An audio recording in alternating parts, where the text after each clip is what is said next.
Apakah dalam kehidupan kita senantiasa membawa kemuliaan bagi Allah? Kita juga merespon kehidupan bahwa kita akan mati, tetapi mati kita untuk Tuhan.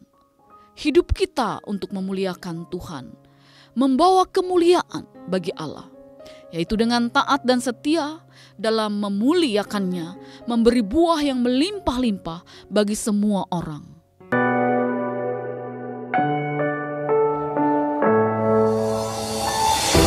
I'm falling, tell me why I'm falling. Oh, life's calling, but it's hard because I'm falling.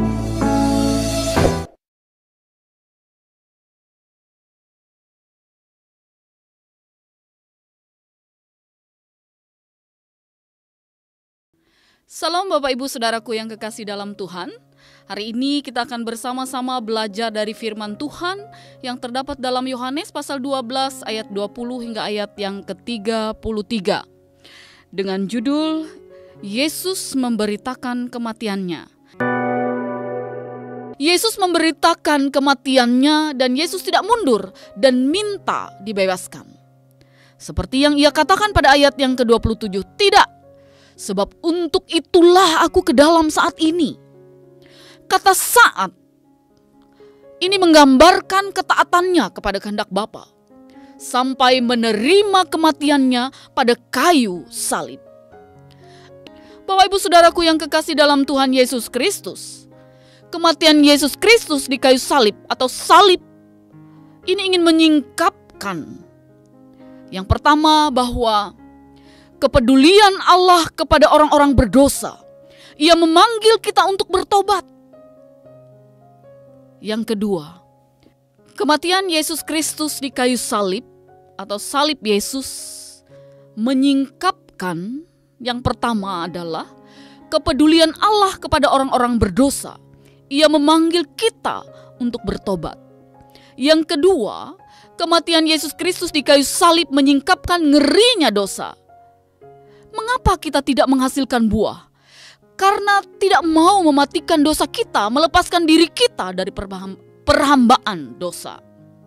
Yang ketiga bahwa menyingkapkan kasih Allah atau karya keselamatan Allah yang sempurna bagi orang-orang yang berdosa.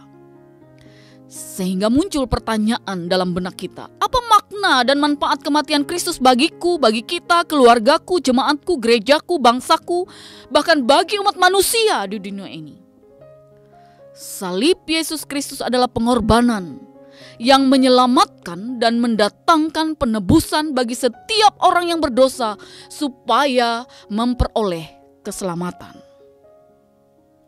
Salib Yesus Kristus menyatakan pembebasan. Kita memperoleh hidup yang kekal, sehingga dengan demikian kita tidak takut terhadap kematian. Kalau demikian, bagaimana kita mau memaknai sengsara dan kematian Kristus dalam kehidupan kita? Yang pertama adalah dampak dan peristiwa ini atau kematian Yesus ini tidak mesti bersifat instan. Berupa lenyapnya alam, sekejap segala sengsara, penyakit dan dosa kita lenyap. Kita masih akan ditimpa macam-macam kesengsaraan dan derita, termasuk sakit penyakit, bahkan juga maut.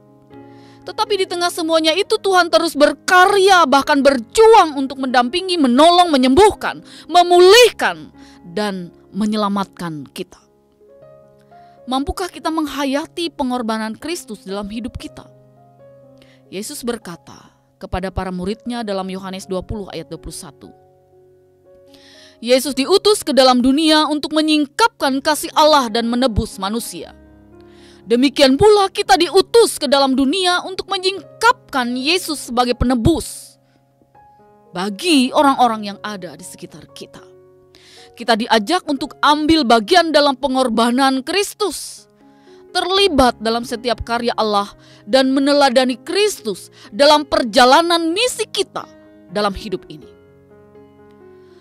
Pengharapan akan arti yang tinggi dan mulia atas kematian akan membuat kita juga menghargai kehidupan. Misalnya bagi orang muda, jangan terjebak kepada narkoba. Isi waktu dengan hal-hal yang positif. Bagi kita semua, kita setia dengan tugas dan pekerjaan kita dalam profesi kita masing-masing.